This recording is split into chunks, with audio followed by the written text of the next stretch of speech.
नमस्कार। चलिए आज गति के पीछे छिपे एक बहुत ही दिलचस्प कॉन्सेप्ट को समझते हैं, त्वरण यानी एक्सेलरेशन को। ये वो चीज़ है जो हमारी दुनिया को चलाती है, हर पल हर जगह। तो सबसे बड़ा सवाल ये उठता है कि हम ये कैसे मापते हैं कि किसी चीज की रफ्तार कितनी तेजी से बदल रही है। बस यही गुत्थी आज सुलझानी है। चलिए पता लगाते हैं। इस सफर में हम कहाँ जाएंगे। पहले हम त्वरण के मूल विचार को पकड़ेंगे, फिर उसके फॉर्मूले को समझेंगे, उसके अलग अलग प्रकार देखेंगे और आखिर में जानेंगे कि ये हमारी असल दुनिया में कैसे काम आता है। तो शुरू करते हैं पहले खंड से, यानी इसके मूल विचार से।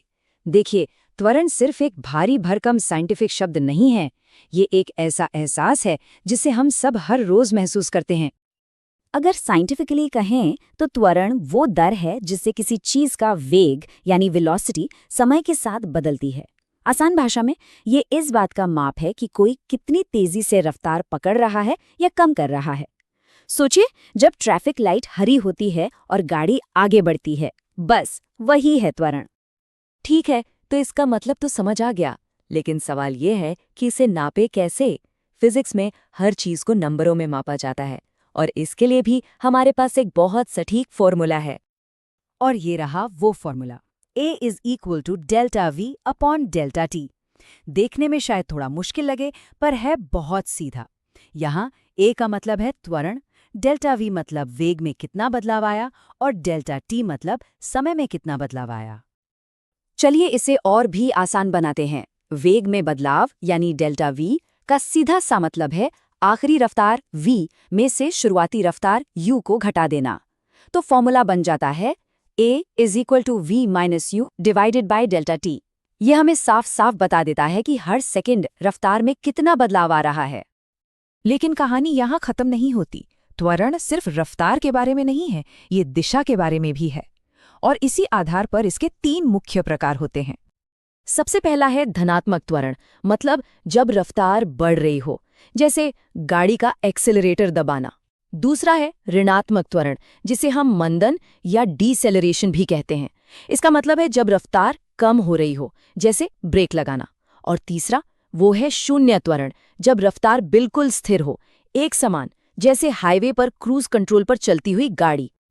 तो ये सब जानना इतना जरूरी क्यों है? क्योंकि त्वरण हमें एक तरह की सुपर पावर देता है, भविष्य में किसी भी चीज की गति का अंदाजा लगाने की पावर।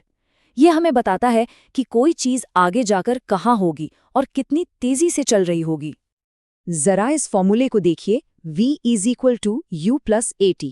इसकी मदद से अगर हमें पता है कि एक रॉकेट ने कितनी रफ्तार से उड़ान भरी और उसका त्वरण कितना है, तो हम बिल्कुल सटीक बता सकते हैं कि 10 सेकंड बाद उसकी रफ्तार क्या होगी। है ना कमाल की चीज?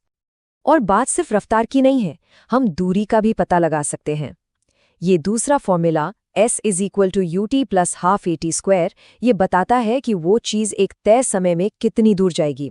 सच कहें तो त्वरण हमें किसी भी गति की पूरी कहानी बता देता है। तो चलिए इन सारी बातों का सार निकालते हैं। त्वरण को समझने का सबसे आसान तरीका क्या है? इसे एक मोशन मीटर की तरह सोचिए। ये बिल्कुल एक मोशन चेंज मीटर जैसा है।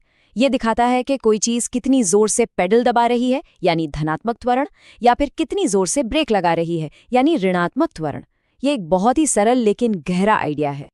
और अब जाते जाते एक आखिरी सवाल। सड़क पर चलती गाड़ियों के अलावा हमारी रोजमर्रा की दुनिया में त्वरण और कहाँ लगातार काम कर रहा है? क्या एक रोलर कोस्टर की तेज ढलान पर, या जब कोई गेंद हवा में ऊपर फेंकी जाती है? इस पर सोचिएगा जरूर।